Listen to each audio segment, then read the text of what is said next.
Welcome back to another week of Instigating with Clarkey and Drury, brought to you by our friends at Coolbet Canada, our friends over at the Listowel Squash Courts, and of course, Listowel Vision Care, and our friends over at See the Game. Ryan Drury here as always. Clarkey is back on Canadian soil, looking tanned, looking refreshed.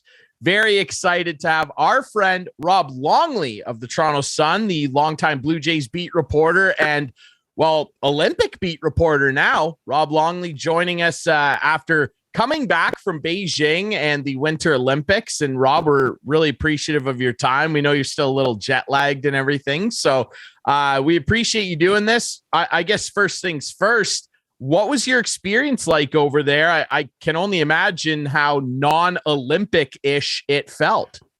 Yeah, it was different. I've been fortunate enough to go to a number of Olympics. That was my 8th one. So I certainly know how it all operates. And the Olympic part of it felt like the Olympics. I mean, you went from your hotel by a bus to the main media center by bus to the venues by bus. So all that part of it worked out rather well. Where it was challenging and where it was really a bit of a grind was you could never leave any of those venues. When they talked about a closed loop over there, it was closed. I mean, there was literally guards at the gate of the hotel. The gates of the hotel were padlocked, so the only vehicle that could go in would be the official buses. And same with the venue. So you couldn't get off campus, so to speak. So my view of Beijing this time was basically through a bus window. And the more it went on, the more confined that felt, because it seemed like every day on a bus ride, I'd see a new restaurant or a new bar that would look like a fun place that you might want to go and actually explore and get some real food, and you just couldn't do it. So that part of it was a grind, but the Olympics themselves, the Chinese, they ran it quite smoothly, and it felt like other games in a lot of ways. It's just that you didn't have the good stuff that went along with it that you typically would. What was your favorite event to cover this past Olympics? Well, I was doing hockey, basically exclusively hockey. I did go to a couple curling games, but my main beat, I was there to cover both teams, but the women quickly became the good story. And I spent a lot of time around the Canadian women's hockey team, and I really enjoyed it. I mean, I was there for practices in all 7 of their games, and Post Media, the company I work for, sort of made it a commitment going in there that they wanted to treat that Canadian women's hockey team much like the Canadian women's soccer team was treated in the summer, to sort of feed on the momentum that women's sports have in this country right now. And what a great group of women to be around. I mean, I treated it like I would if I was covering the Maple Leafs, and I treated it like a real pro beat. And from the coach on down, they were truly professional and quite frankly, an exciting team to watch for the most of it. If as long as you could stomach some of the blowouts, which I didn't have a huge problem with, but unlike others, but they were a good group to be around, and certainly a well-deserved result, because they were really on their game for the 2 weeks that they played. Let's talk about the blowout situation. A lot of people are saying that maybe women's hockey isn't meant for the Olympics because of the domination from the Canada and US teams. Do you agree with that? Do you disagree with that? And can these other countries eventually get any better? Yeah, Clarkey, it's an age-old problem, and it's an age-old discussion. And there does need to be a solution, but the solution isn't to take women's hockey out of the Olympics. I think that would be ludicrous. I think this year maybe there were some differences than in the past couple of Olympics. Obviously, the pandemic affected everybody, the way that they trained, but it really affected women's hockey. Like, these other countries couldn't play at all. They had no competition, and they didn't have the training camps that they would. A lot of these European countries, they have players that would typically play in the NCAA as well, and they didn't do that this year. So I think the gap was widened somewhat this year over 4 years previous, in part because of that. But look, let's give the Canadian women credit. A big reason that gap was increased was how much better they got. They completely overhauled the way that they play the game. Women's hockey, and if you were to be a critic of women's hockey in the past, my criticism would be that there wasn't enough offense. Maybe they weren't good enough shooters. Maybe they didn't let the skill that they had be on display. Well, under Troy Ryan, the coach this time around, and general manager Gina Kingsbury, they said, let's do this differently. We've got a lot of skilled players coming in. much like the men's game, the young women players had improved dramatically skill wise. So they said, let's take the reins off and let's see what they can do. Let's force the pace. Let's be aggressive on the forecheck. Let's be aggressive in the neutral zone, and let's let the skills show for themselves. And I think that's what happened. And they were by far the most exciting women's team to watch that I've ever seen. So without the competition, do you think a revamp of the format is something they can look at next time? Maybe the finals, a 2 out of 3 or a 3 out of 5, get more of that Canada-US rivalry going? Yeah, I don't mind that. I don't mind the idea of a 2 out of 3 final. They did revamp the format this year, and I didn't like it because they added teams, and I don't think women's hockey was ready to add teams, and that's why they had 2 games against Switzerland, and then they had a game against China that was really lopsided. But the solution comes at the grassroots level. They've got to. I think there has to be a pro league in North America that has to help develop the game that way. Somebody I was speaking to today actually came up with a good idea. Like, why couldn't you, once you got a league like that off the ground, and ideally had it backed by the NHL, but once you got a league like that off the ground, why couldn't you adopt a variation of the rule we've seen in the CFL forever with designated exports rather than designated imports? So in other words, you would have to have 2 or 3 skaters on each team that weren't from Canada or the US. And how good would that be for the growth of women's hockey globally? And maybe that would help narrow the gap rather than widen the gap, which we saw this year. This year was a bit of an outlier. So, and I give that Canadian team a lot of credit for improving more than other countries did. But that doesn't mean that the issue still has to be addressed going forward. Yeah, it's an interesting problem. And I mean, really, at the end of the day, like most things, it just comes down to money. And we're definitely going to be talking about a situation in sports that boils right down to that in a bit. But it really just comes down to money. And, I've been talking about this with people at the Sleeman Center covering OHL games all year. I mean, there's just got to be more money put into the women's game and the growth of it. And really, like you said, Rob, I think it starts with establishing a pro league, one league, not these leagues where they were split up like we saw before, where all the best talent is in one area from all over the world and everybody benefits from it. That's, I think, number one, what needs to happen. And then the independent federations from the countries just need to spend more money and invest more in it and see it as a valuable tool to make their athletes better. I wonder as well, we talk about how dominant this team was. We saw the great story with Nurse breaking the all-time tournament scoring record. That was fantastic. I mean,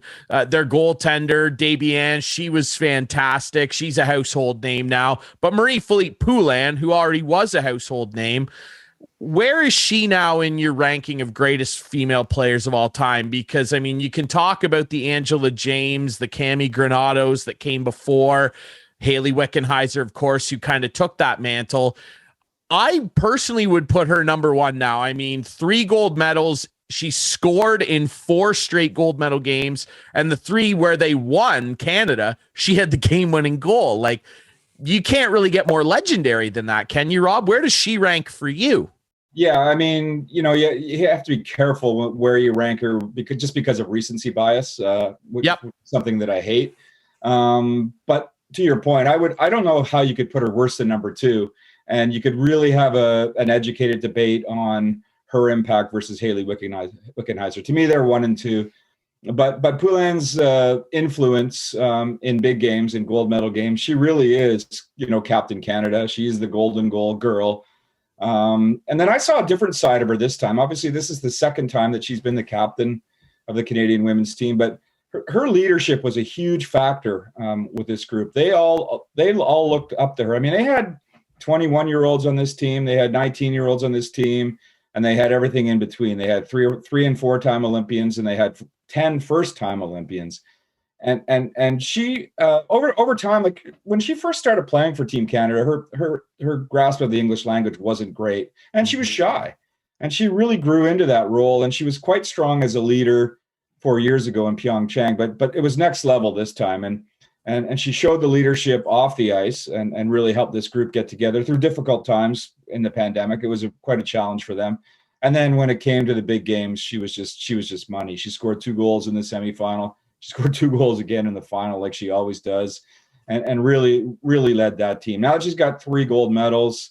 I mean, I don't see how you could rank her any worse than number 2. And she comes back for one more, then she's got a real good chance of surpassing Haley Wickenheiser, clearly, in my mind. Yeah, no doubt. No doubt. Let's talk a little bit about the men, and just a little bit, because I didn't care. I watched a couple of games, but it was like, it just seemed so irrelevant watching these bunch of no names playing. And I guess Canada probably would have rallied around the team if they had made, the gold medal game, but they didn't. So what was your sense over there about the feeling back here in Canada about that men's team? Yeah, I had basically the same feeling as you did, Clarkey. I tried to care. I mean, I had to care. That was my job. Yes. And, as the players tell you, it's a cliche. Anytime they put the jersey on, the maple leaf on, it's like it does take on a different feel. Sure, you were excited about seeing Owen Power and a couple of Mason McTavish and a couple of the other guys, and maybe if Eric Stahl had another step left in him, but when they got down to playing game, the whole tournament was just terrible. It was impossible to watch. It was.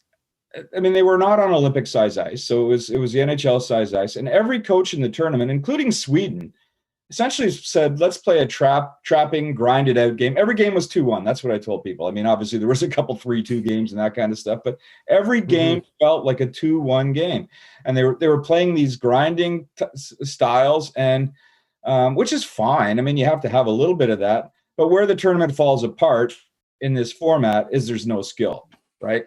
So you can grind it out all you want, and you can stay in a hockey game, but how are you going to win a hockey game when you don't have skill up front? Well, at that point, it becomes who's going to have the best goaltending and who's going to get the best bounce. Canada, the games they lost were often just on the one bad. The other guys got the good bounce, and that was it. And when it's left a chance like that, it's just really difficult to watch. And I covered it. I covered men's hockey in 2018 as well. That tournament was similar, but at least it was a little bit better because teams had months to prepare for it, right? I mean, right. The NHL were never going to that tournament. They pulled out in December this time, so really you only had a month or two to mobilize and get ready, and have to do it in pandemic circumstances. And it was very hard on the eyes, and still embarrassing for Canada not to get to the medal round. I don't care. I mean, I don't care who you're playing with or who you have. I think that was a major disappointment for them. But yeah, it was tough. It was tough to watch. Well, when you're facing the likes of the Great Leaf, Martin Marincin, it's kind of hard to keep up, I think. And Corbinian Holzer, too. Oh, right? Yes, Corbinian. Awesome. Yeah. Yeah, really good stuff. Yeah, I agree. It was lackluster. And I Rob, I'd be interested in your thoughts on this. Like, I feel bad saying that. Like, I'm still supportive of the guys that go over and, put the jersey on. Like, it's, obviously I'm going to cheer for Canada no matter what, but it's just a bummer. Like, it has to be said, like it was boring, and the level of care does dwindle, and it's because they allowed NHL players to start going. And, I don't care what kid you ask, when you give them chocolate cake and then you take it away and give them a bowl of carrots and say, eat this and enjoy it as much as the cake, the kid wants the cake. And we didn't have cake this time. And much like 2018, it takes something away from the flavor, if you will, of enjoying the Olympics here in Canada, doesn't it? We haven't had cake for 8 years now. Think about that. Yeah, no cake. Yeah, and it's a blight. It's a blight on the Olympics, but in a larger sense, it's a blight on hockey. We haven't had true best on best since 2014. I mean, you could say the World Cup was, but it was still a contrived tournament with Team Europe and Team North America. That ruined it. Yeah, I agree.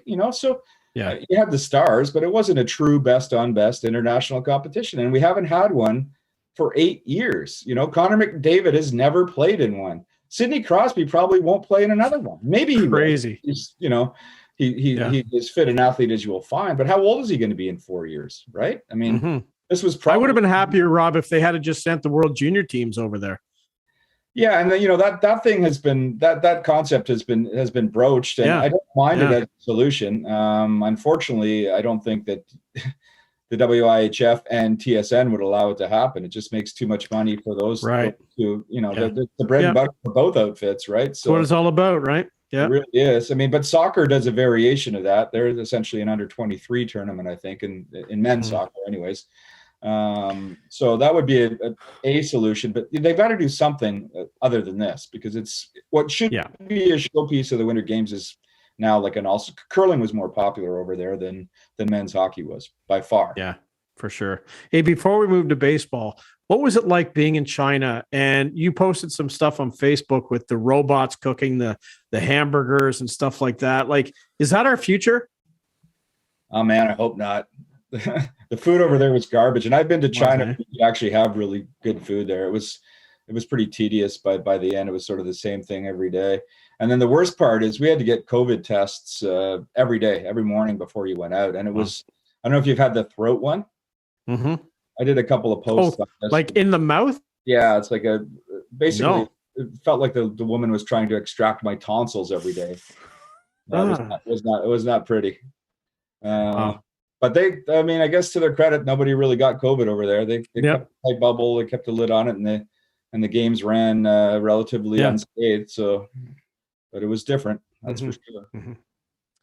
Well, speaking of different, or is it more of the same? Let's talk about that aforementioned baseball, something that I think we all love and enjoy here, and we're going to be deprived of it. At least that's how it appears, as the ongoing imposed lockout by the owners that they're trying to spin on the players now is continuing. And Rob Manfred the other day, after extending their hard deadline of February 28th by a day because of this apparent massive coming together of the meeting of the minds, has canceled the first two series of the season, which is like just such an arbitrarily dumb number, much like their February 28th deadline. Rob, just for people who maybe are fringe baseball fans or casual watchers that don't really understand the crux of what's happening here, explain it to us. What is wrong with this sport? Well, I guess it's greed at all levels, but I mean, you sort of hate to pick sides in a labor dispute because both sides have merit. But in this case, it certainly seems like the owners are at far more to blame for this. I mean, they're resisting any form of increases in salaries to the players or anything meaningful to them. They're really resisting any changes to the structure of the way payroll is done in baseball, which is outdated because players don't really get paid until they're in their late 20s or early 30s. And they just want to continue to have that hold on revenue that they've had. Baseball owners are, other than the NFL, baseball owners are probably the most profitable owners in any sport in North America and anywhere in the world, really. And pre-pandemic, they made a combined $50 billion, and the revenues have gone up in baseball for the owners for 17 consecutive years before the pandemic. So just why they're drawing such a hard line in the sand right now completely baffles me, because I guess maybe it dates back to the historical control that they've had over the players, and they don't want to relinquish that. I mean, it's gone on for as long as there's been baseball that the owners have had the upper hand, and but it's just people want to see the stars, and the stars are getting paid. It's just the guys in the middle that aren't, and I think that's and baseball ownership would rather keep it that way. They're willing to pay for the stars, but they don't want everybody else to get the money. So how do you see this playing out? Like, is Manfred gonna will this lockout end with him still in command? And he's got to be feeling the pressure from the big money teams to get a deal together. Like, who's he fighting for here? Well, I mean, because he's employed by the owners, as you know, Clarkey, he's fighting for all of them. But you got to think those big teams want to play ball and get the money in, right? They don't care. Well, they do, but here's where it gets kind of interesting: is that there seems to be a group of sort of smaller market teams that have more hawkish type owners, and they're the ones that are the hardliners on let's not get the salaries out of control. But where are the New York Yankees and the Boston Red Sox and the Los Angeles Dodgers in this and saying let's play ball? That's what I mean. Yeah. But I think from the ownership perspective, they probably don't care nearly as much about losing a bunch of games in April, right? Traditionally, the seats, the attendance is very poor beyond opening day in April. TV ratings aren't the greatest either, and they're looking at expanded playoffs too. That's their other carrot that the owners are holding. So, from their perspective, they're just saying, "Well, shoot, we could lose a couple of weeks in April. We're going to get it. We're not making that much money in April anyway, and then we're going to get a bunch of it back in October with the expanded 12-team or 14 playoffs." So they feel that they have enough of a hold on the hammer that they can push it further, and I think that's exactly what we're seeing now. I'd be shocked if we didn't see baseball being played by May 1st, but they've got some ground to make up between now and then. But really for the good of the game, you just wish somebody on the ownership side would recognize that what the lingering damage could be from this, and basically what the damage that the pandemic has done over the last. We haven't had a full season in 2 years, and we've got some of the brightest young stars, especially in Toronto, but other places too. So, baseball's got a lot of problems, and they can't afford to have a long lockout, a long labor stoppage as on top of all that. I completely agree, and I mean, I did my best to keep myself calm before getting into this with you. Now my blood's boiling again, Rob. I'm just so mad.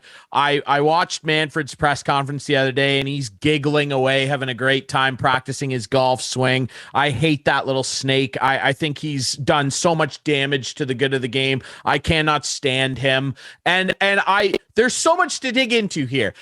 I don't understand why they can't get on board with raising the minimum salary. Like, baseball players' minimums are lower than the NHL's. That's a joke. They dwarf the NHL in revenues. In 2019, baseball collectively had revenues just shy of $11 billion, the last year before the pandemic kicked in. $11 billion. What's the NHL topped out at, Clarkey? 4.7 or just shy of 5? That's embarrassing. And the bottom end make less than an NHL player at the bottom end. That's like so unacceptable to me. The arbitration manipulation is a joke too. And they've admitted that they do this. The guy in Seattle, I can't even remember his name because it doesn't matter. He got fired for getting caught at a town hall admitting they were doing this with Kalinic. We had our friend George Hoffman on here from Chicago recalling when they did this to Chris Bryant. He was the rookie of the year that year, and he had to play 172 days on the major league roster to earn that extra year to get to ARB faster, and he was on the roster for 171. This is the type of stuff they do to these guys. So I agree. There's always two sides, but I feel way more aggrieved for the players because, yes, the guys like Max Scherzer that are up there, yeah, they're making millions and millions and millions of dollars, but they're fighting for the guys that just want to be paid what they're owed based on the revenues we see a little bit faster. And this 171 thing that happened with Chris Bryant, like, this stuff can't happen. And I don't know what you think, Rob, but I find it incredibly embarrassing. I thought of this right when you said smaller market hawkish owners.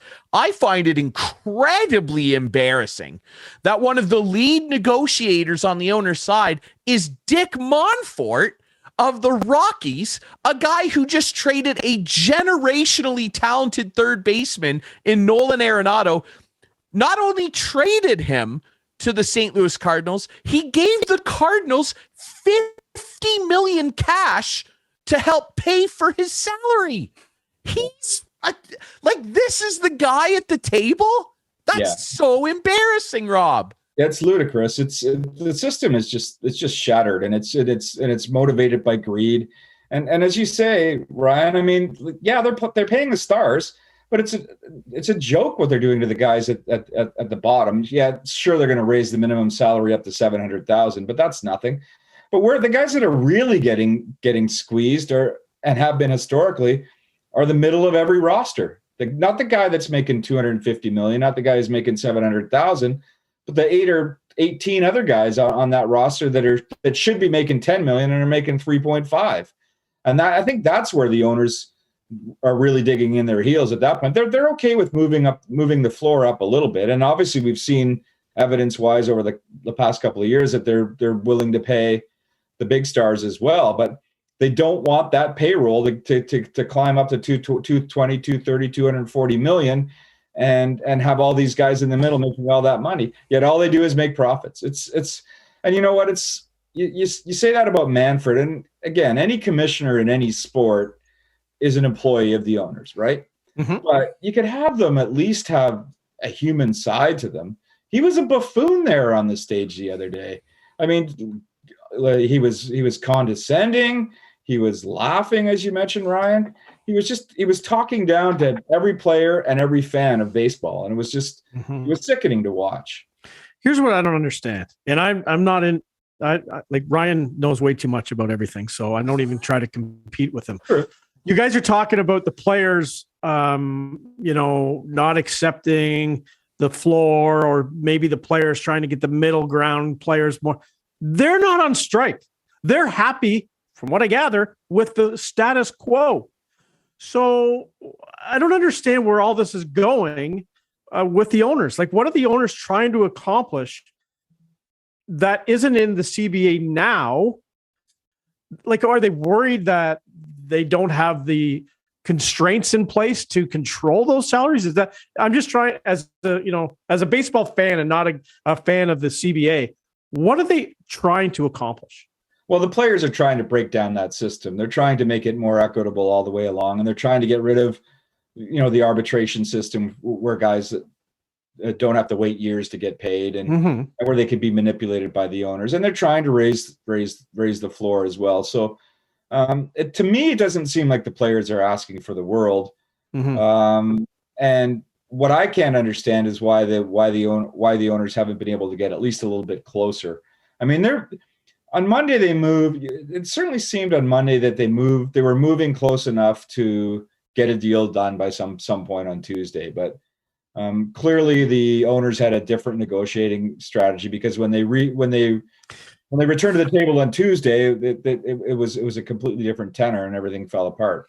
And that's what bugs me the most. This is a game. Both of these sides are playing games because they think the deadlines and the time will be on their side as it goes further. Just get a freaking agreement together and get the fans back, because they're going to lose them. They're going to lose fans again. They are. They haven't recovered from 95 or whenever it was. They really haven't. Yeah. Oh, and the owners don't see that. And the owners don't see of course that. Not. They don't see that also. People are tired of watching 3 hours and 45-minute games. No kidding. They need a fan at the table too. I've always said this. The CBA needs a fan at the table to say, this is what the fans are thinking here. How do we speed up the games? How do we make it so Rob Longley's not at a game typing away until 12 midnight? How does that happen? Well, we could get Ryan at the table with his A's hat on. That'd be perfect. Yeah, exactly. He should be the fan representative. Exactly. They would... I gather they'd kick me out of the room pretty quick. I'll tell you, and I mean, I wear it often, but I mean, there's a good reason I'm wearing this A's hat today. I feel it's poignant. I cheer and support a team that has one of the worst ownership groups in pro sports history. An owner that's worth north of $3 billion that will not, keep star players around. Like, the second any deal is done, I'm gonna hate it. $3 billion isn't enough for him. That's why. No, that's not enough. Well, and John Fisher, let's be honest here, his dad is responsible for the gap. He's as silver spoon as it gets. And fine, you were born into money, but if you're gonna have this baseball team, at least act like you care it exists. And I say, like, I'll be excited whenever a deal gets done, because I'm a sucker and they're not gonna lose me. I want to tune in and watch the Jays do well this year. That'll be fun.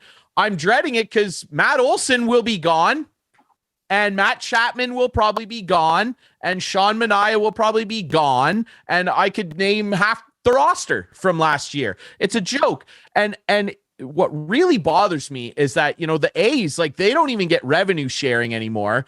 They're in the fourth largest market share in terms of viewers in the United States, and their payroll is embarrassing. And they stopped getting revenue sharing, remember, because they were taking it in and not spending it on the baseball team. They were getting revenue sharing upwards of $30 million a year, and John Fisher was not taking that revenue that he gets from the Red Sox and the Dodgers and the Yankees and investing it back into the team. He was pocketing it. And other owners have done this too. Dick Monfort's done it. Yeah. Jeff Loria did it. It's embarrassing. Like, and I'll tell you what the goal of the owners is, Clarkey. And I just discovered this the other day. Rob, you brought up how attendance typically pretty low in April. You know, Detroit, it's hard to sit through a sleet-filled game on a Tuesday night. We understand that. The TV contracts play huge into this, in particular with ESPN. The owners do not have to start giving money back to the broadcast companies until they miss 25 games.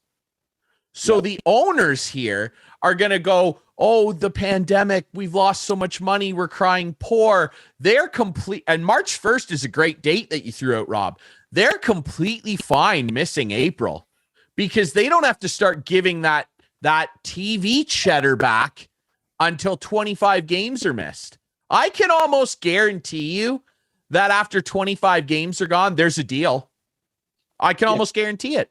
Yeah, I mean, the bonus would be if it's 15, right? But sure. 25 is the true number. And it's just, you alluded to it, Ryan, but it's essentially the baseball ownership works like this. Unless you're a truly driven team that wants to win, like the Yankees.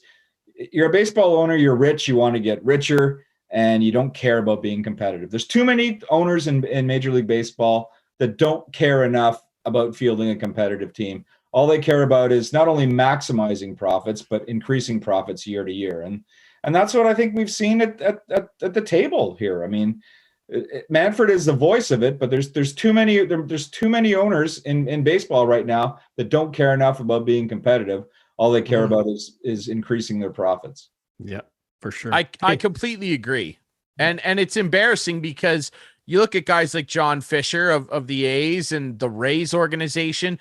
Let's be honest and keep in mind, this is an organization that was talking about splitting home games between Tampa and Montreal. It's to tap into more of those Canadian dollars. It's embarrassing. And you're right. There are way too many non-sports fans that own these teams. And I mean, I don't know how you fix that, but I've said this to Clarkey numerous times. I've said it on this show with other guests. I've said it with you on this show, Rob. They desperately need a salary floor. I don't care at all about the competitive balance tax because they give that revenue sharing to teams like the A's and they don't even spend it on the team. Right. So I don't care about the CBT going up to $240 million in 5 years so that the Dodgers can, fill that. I don't care about that at all. They need a $100 million salary floor. The Pittsburgh Pirates cannot continue having a $39.7 million payroll. Half of the salary floor required of an NHL team. In a great city, in a great sports city, in a great stadium, that would be beautiful park. God, it really is. Here's another one, though, that really intrigues me, and I'm going to get into this in my column probably early next week. What about the Toronto Blue Jays? I wonder where the Rogers ownership group fits in with all of this, because they're a rarity in a lot of ways. Because forget about the pandemic stuff where they had almost zero revenue because they were playing elsewhere. They own their stadium, they own the ball club, they own the network that carries the games, right? Mm-hmm. I understand that the Yankees own Yes Network and they profit that way. However, there isn't a team in Major League Baseball that gets better local ratings than what the Blue Jays do, largely because it's coast to coast. So with this whole package, don't you think that the Blue Jays want to get this going more than anybody else right now?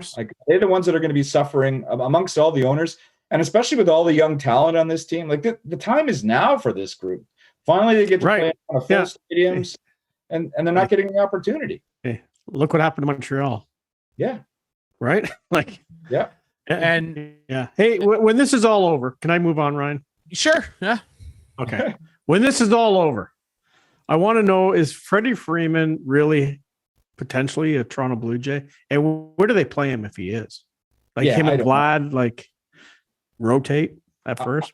I don't see it. I mean, obviously there's been some noise about it, and I'm sure that the Jays would kick some tires on it, but they like Vlad at first. I mean, their bigger concern right now is to find somebody that can play third base every day and even second base, right? So are you going to shift Vlad back to third? No, he was comfortable at first last year, and I think played rather well over there. So why not just continue to let him become your everyday first baseman and be a star there and be solid defensively, and then find somebody at third and second. Now, I suppose you could platoon the two and have the other guy play as your DH, but I don't think that seems to be an ideal fit right now unless the money was right. And the money, Freddie Freeman's not going to come cheap, I wouldn't think. No, I wouldn't think so either. But then the Red Sox go get him, and who knows what will happen after that. He could do some damage in the American League East, that's for sure. Oh, yeah. Obviously. He would rake in the AL East, no doubt. I mean, of course, LA guy. The Dodgers have no problem going over the CBT. Right. I think he probably ends up a Dodger and they trade somebody. They offloaded Justin Turner or somebody like that. And Max Muncy DHs for them. That's probably what will happen. I personally would rather the Jays stay status quo. And geez, like I mentioned earlier, if my boy Matt Chapman is going to go anywhere, boy, I'd really like to see him play third for Toronto. Not a great bat. Like he's had some he's cost himself some money. Right. Even though he's a Scott Boras guy, he has cost himself some money with his hitting the last couple of years. Injury, sure. I don't think there's a better defensive third baseman in Major League Baseball. Maybe Nolan Arenado, but Matt Chapman is the best guy at the hot corner. Well, he would be amazing as a Jay. He wouldn't be the first guy to escape the Marine layer in the Bay Area and move to the American League East and have a little bit of success. Yeah, we know a few, including one in Toronto. That's absolutely right. And the other thing too that I would rather them do than pursue a guy like Freeman, I'd rather them shore up that bullpen that did have some bright spots on it. I'd rather them go and there are rumors that the Brewers are going to offload Josh Hader. Yeah, man, what a difference maker he'd be in a Jays uniform.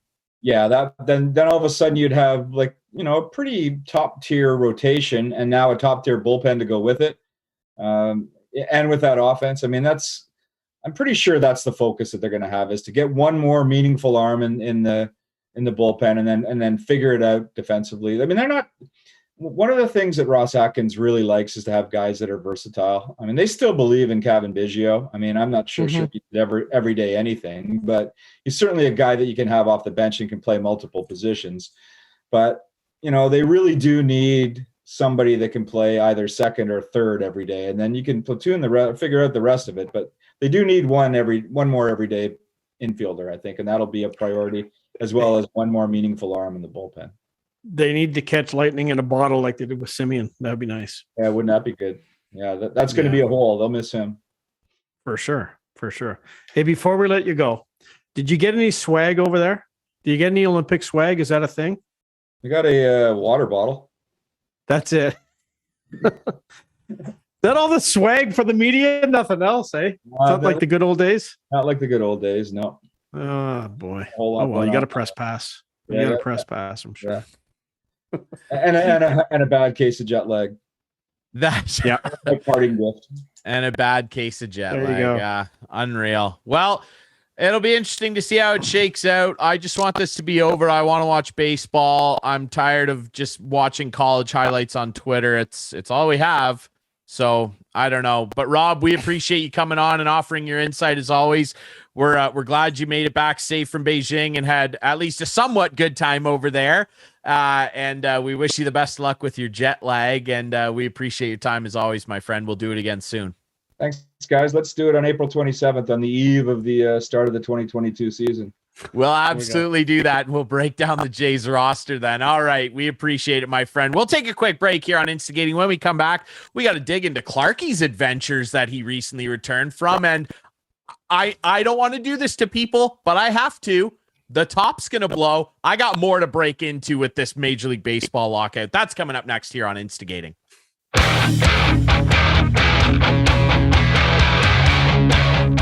Welcome back to Instigating with Clarkey and Drury, brought to you as always by our friends at Coolbet Canada, the Listowel Squash Courts, Listowel Vision Care, and of course, See the Game. We really appreciate our friend Rob Longley from the Toronto Sun for jumping on. Keep a lookout for his column coming on this baseball lockout next week, like he mentioned here on the show. And obviously, we appreciate him joining us to detail what went down in Beijing at the Olympics. Clarkey, you recently returned from a much more tropical destination. Yeah, you are glowing, man. You are a little red. You caught some sun out there. A little red, yeah. Tell us a little bit about your experience down in the Dominican Republic.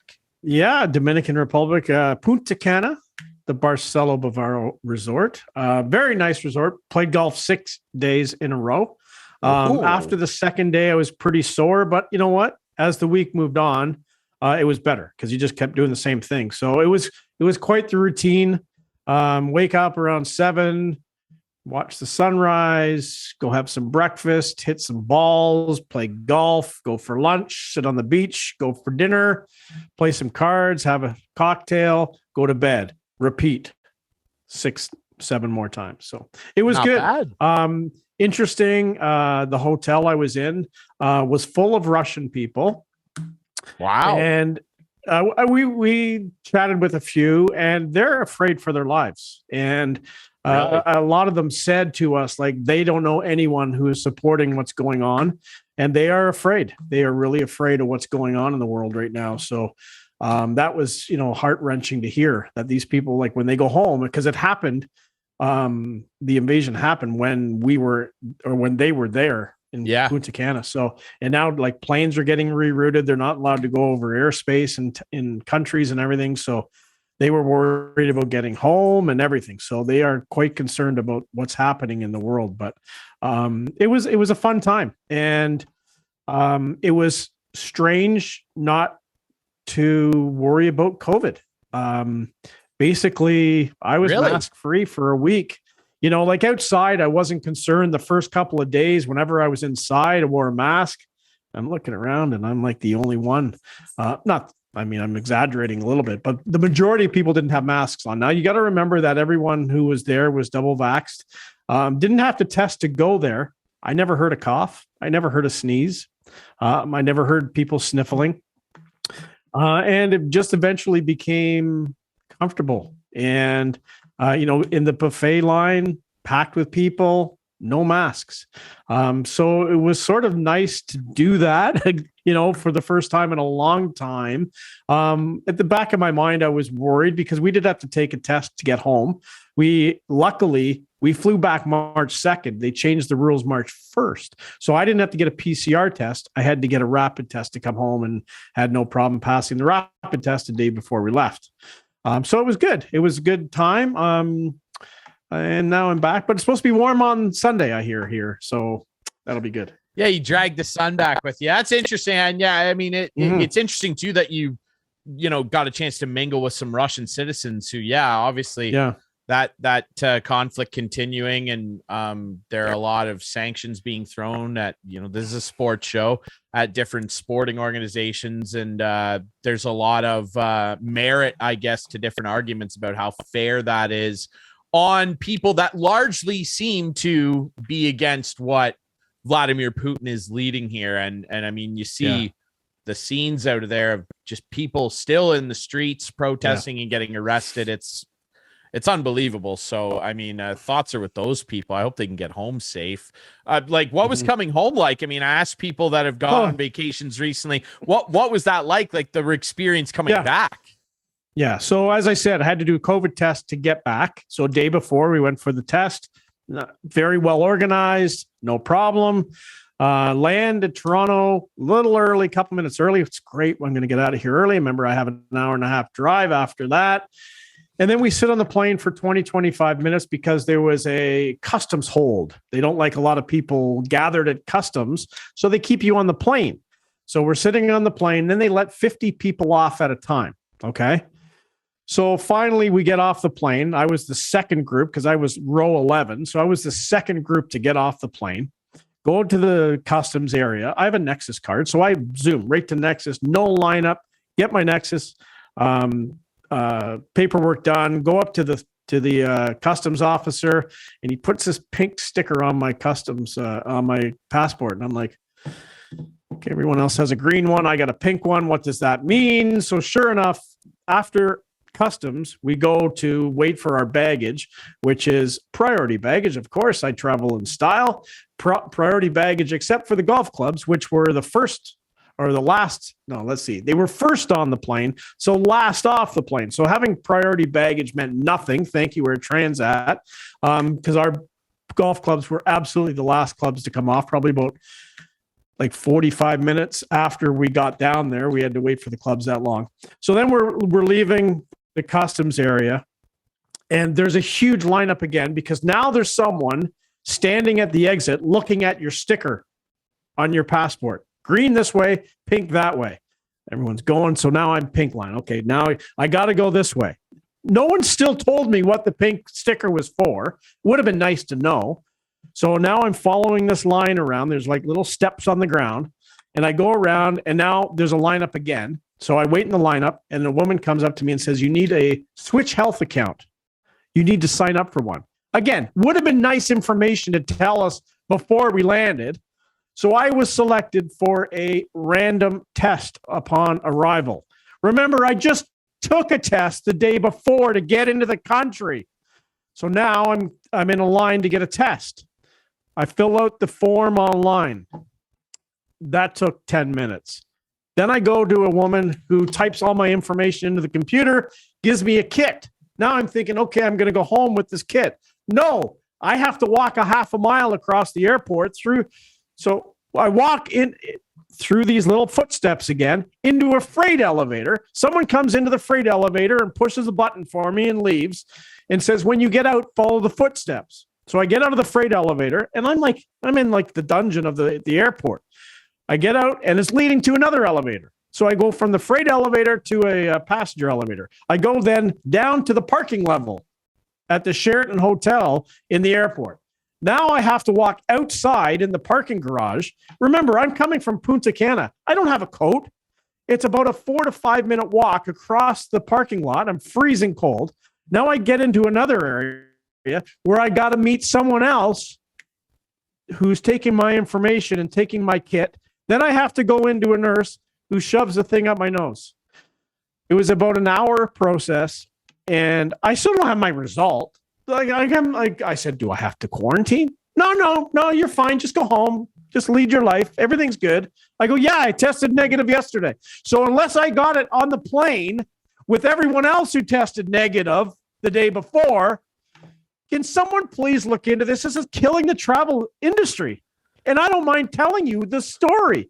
Everything was great, Ryan, until I landed in Toronto and this happened to me. Someone needs to get control of what's happening. And I'm not anti-mask. You know that. I'm pro-mask, and I'm, triple vaxxed. But this was the absolute, I was so livid. I was like, what happened? I was thinking to myself, what happens if I just take off right now?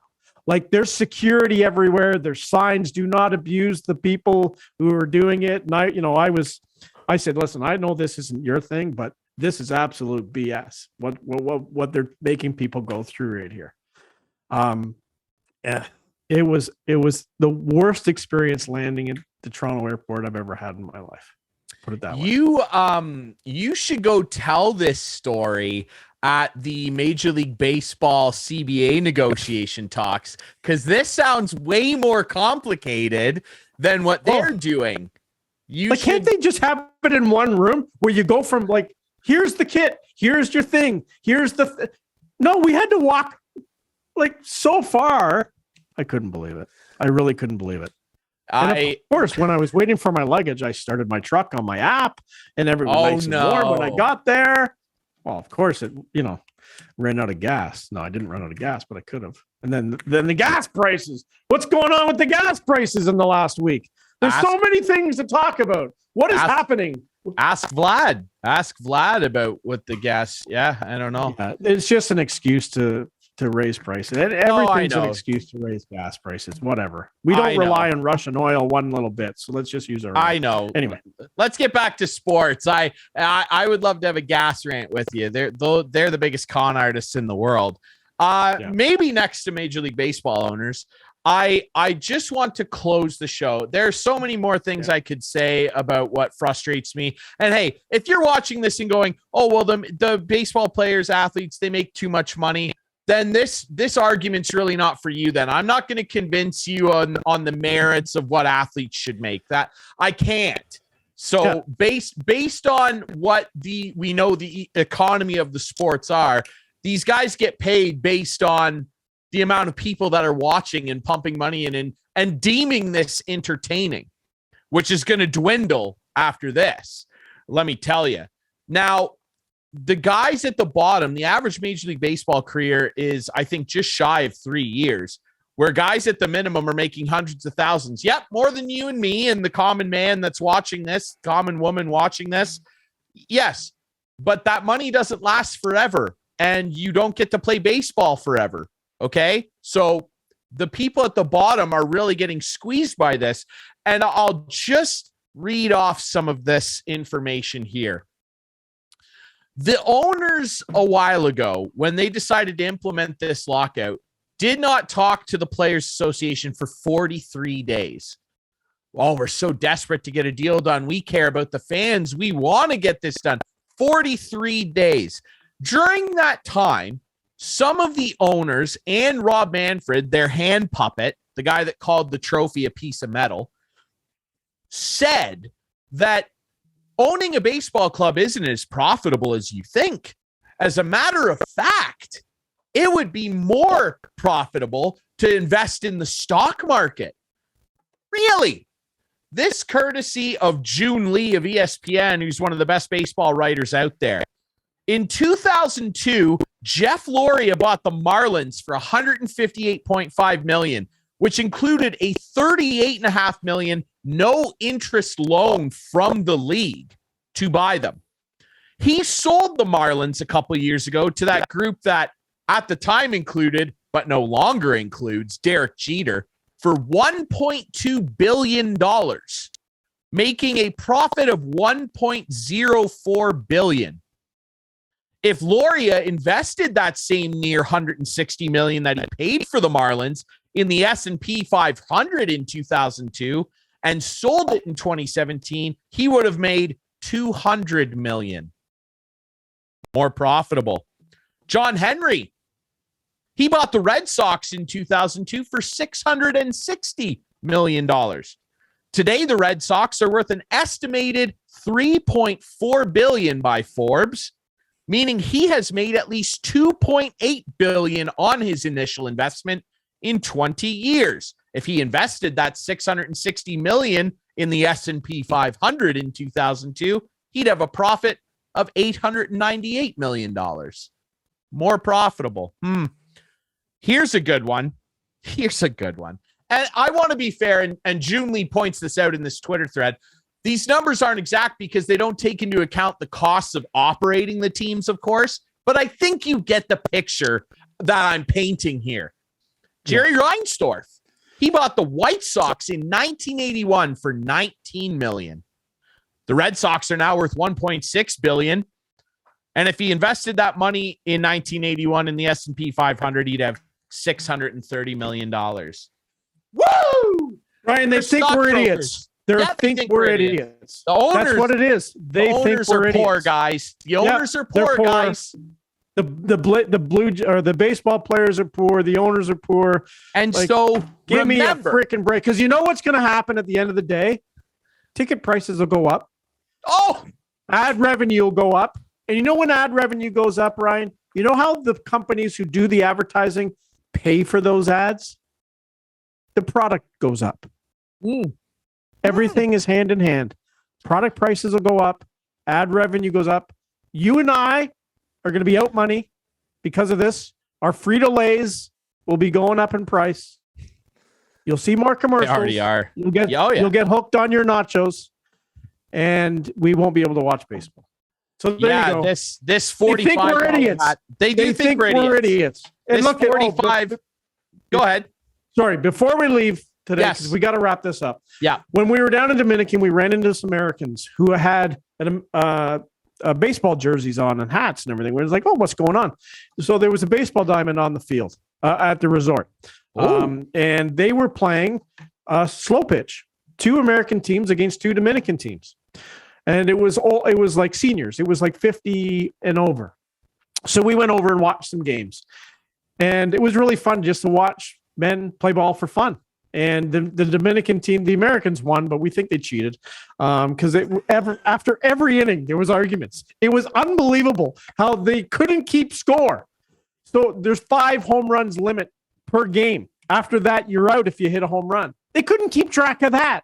I'm like, how hard is it to keep track of this stuff? Anyway, at the end of the game, I had my camera there and I took some nice pictures and I was talking to some Dominican guys. They gave me their email address and then they gave me this. Look at that. Wow. Look at that. You like that? That's a beautiful hat. Look at that. That's a nice hat, eh? Is that the national team's hat or is that like the league and over that's there? what they were wearing. No, that's really a cool. national team hat, but that's what they were wearing. So they gave me a hat. So this was game worn. I'm not sure who by, but some guy for the Dominican Republic was wearing this hat for the last weekend there when I was there. So they played like 6 games or something. But it was fun to watch. You didn't bring me back on, eh? You didn't have room I could only in the get suitcase. one. I could only get. You know what? Honestly though, honest truth, I traded a Maple Leafs hat for it. I gave the guy my Leafs hat. Wow, that's shocking. I gave I'm my guy shocked by that. hat. Pretty so nice. Some guy in Dominican now is wearing my Leafs hat, which is kind of cool. Nice little exchange. You're spreading the fandom. Good for you. That's right. Yep. Just remember, folks, the owners are poor. So when you go to the baseball park, if you even want to go back in May, make sure that when you line up for the now $22 beers that are this big, buy 2 because the owners need it, guys. Yeah. And when this $45 hat's $60, buy 2. They are poor. Yeah. That's enough. I can't do it anymore. I'm sweating it through my clothes. Good. We didn't even have time to talk about the Leafs losing to Buffalo, but we didn't have time to talk about the Leafs beating Washington, which I watched in Punta Cana, by the way. I know you watched that. Congratulations. It was Talk on to me when you win a Stanley Cup in color television. We will. All right. Wrap it up, Ryan. That's it for Instigating. Remember, you can watch us Friday nights at 8, Sunday nights at 9 on Whiteman Channel 6. We debut on YouTube at 9 p.m. on Fridays. Remember, you can follow us on Twitter and other social media at Instigating Pod, the podcast version found on all the best podcast apps, including Apple and Spotify. And remember, the baseball owners are poor. And that's all I have to say. Wah. This is Instigating with Clarkey and Drury. We'll be back next week. See ya.